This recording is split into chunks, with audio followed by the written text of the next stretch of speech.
The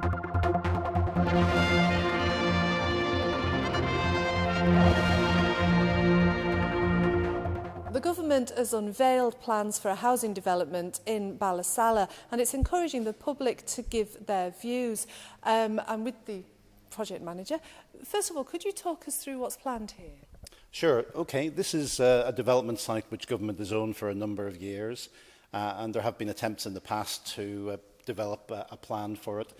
Today we're consulting on the first phase of development, which is for 35 affordable units, and we're showing people what the indicative master plan is likely to be for the next phase of development whenever it comes along. And what are those phases?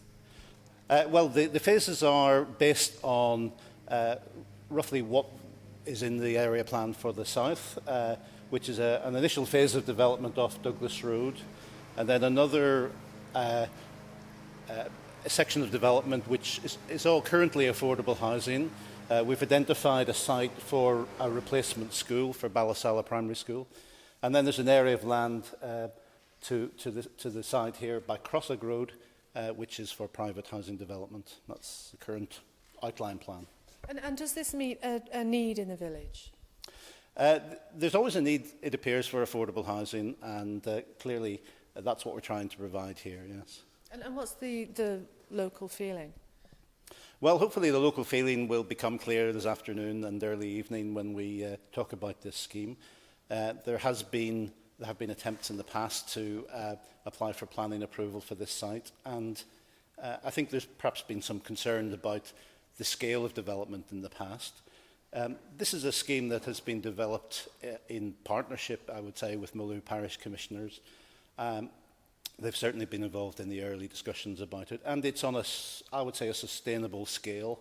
So the first phase of development is 35 units, and the emphasis that's being placed on the indicative master plan is that this development would come forward when there's a demand for it, and again in partnership with the local authority.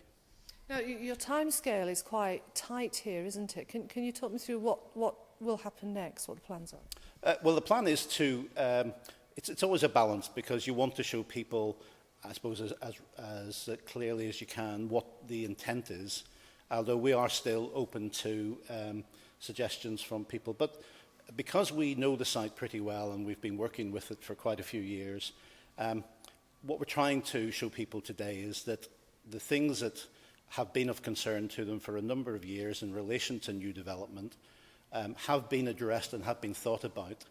So today and running into this evening, we'll be able to answer people's questions about things like highway operations, about drainage, surface water, foul water drainage, and other aspects of how we develop the overall scheme. Now, you're hoping to put, all being well, planning permission in October. Do you have a time frame for when the work might start?